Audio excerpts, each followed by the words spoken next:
नमस्कार मंडळी, मी शिवा सांगलीकर. सांगली जिल्ह्यात डोंगराच्या कुशीत एक असं ठिकाण लपलं आहे जिथे आजही शांततेमध्ये इतिहास बोलतो आणि प्रत्येक दगड एक रहस्य सांगतो. हे आहे शुक्राचार्य मंदिर. दैत्यांचे गुरु शुक्राचार्य, त्यांची अखंड तपश्चर्या आणि त्या ठिकाणी असणारा गोमुखी झरा आणि हजारो वर्षांची श्रद्धा. आज आपण जाणून घेणार आहोत रहस्यमय या मंदिराचे सत्य. चला तर मंडळी, पाहूयात शुक्राचार्य देवस्थान.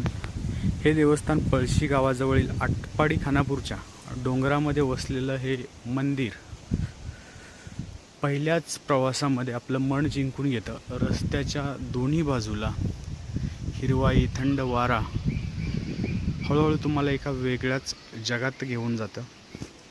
आपण इथून जातोय मंदिराच्या दिशेने.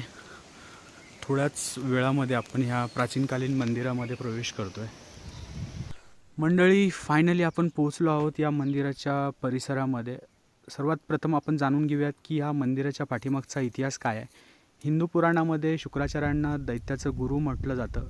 ते अत्यंत विद्वान, महान तपस्वी आणि संजीवनी विद्या जाणणारे ऋषी होते. असं मानलं जातं की या डोंगरामध्ये शुक्राचार्यांनी कठोर तपस्या केली होती. काही कथांनुसार व्यासाचे पुत्र शुकदेव ऋषीसुद्धा या ठिकाणीच तपश्चर्या करायचे आणि म्हणूनच या ठिकाणाला शुक्राचारी किंवा शुक्राचार्य मंदिर म्हणून ओळख मिळाली, असा हा इतिहास आहे. या मंदिराजवळ असणारा गोमुखी झरा मी तुम्हाला दाखवतोय. या झऱ्यामध्ये कंटिन्युअस पाणी असतं. जेव्हा पण तुम्ही याल, उन्हाळ्यात, पावसाळ्यात, हिवाळ्यात, कधी तुम्हाला या ठिकाणी थंडगार असं पाणी मिळेल. आणि या ठिकाणचं सर्वात मोठं आकर्षण म्हणून ही गोष्ट ओळखली जाते.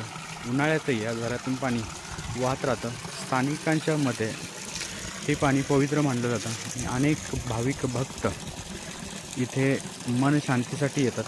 आत्तापर्यंत आपण शुक्राचार्य देवस्थानाचा सभोवतालचा परिसर पाहिलात. आता आपण पाहतोय मुख्य मंदिर. या मुख्य मंदिरामध्ये गेल्यानंतर आपल्याला या मंदिराचा जो फील आहे तो येणार आहे. की आता मी स्वतः अनुभवतो आहे की अतिशय थंड असं वातावरण आणि पूर्णतः दगडामध्ये हे मंदिर बांधलं आहे. खूप प्रसन्न वातावरण या ठिकाणी आहे. इथं तुम्हाला शंकराची पिंड पाहायला मिळेल आणि या पिंडीच्या पण आतमध्ये एक छोटंसं मंदिर आहे. या ठिकाणी लॉक असल्या कारणाने मी तुम्हाला ते दाखवू शकत नाही आहे, परंतु जेवढा काही परिसर मला शक्य आहे या व्हिडिओमध्ये कव्हर करता येतो तो मी तुम्हाला दाखवण्याचा प्रयत्न करतो आहे. अतिशय सुंदर आणि शांत असा परिसर या ठिकाणी आहे. बाहेर पडल्यानंतर एक दगडाचा दंडी या ठिकाणी बघायला मिळतो आहे आणि हे आहे तुळशी वृंदावन. आणि त्याच्या लगतच एक पूर्वकालीन अशी गुफा आहे आणि त्या गुफेमध्ये एक शंकराची पिंड आहे. असं म्हटलं जातं की या ठिकाणीच ऋषीमुनी तपश्चर्या करायचे. आणि हा आहे त्याच्या सभोवतालचा परिसर. अतिशय घनदाट अशी झाडी या मंदिराच्या सभोवताली आहे. सुंदर असं वातावरण या ठिकाणी पाहायला मिळतं आहे.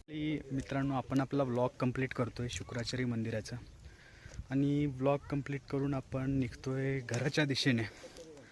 आशा करतो की आजचा व्लॉग तुम्हाला आवडला असेल आणि जर हा व्लॉग तुम्हाला मनापासून आवडला असेल तर नक्की या व्लॉगला लाईक करा, माझ्या चॅनलला सबस्क्राईब करा आणि शेअर करा.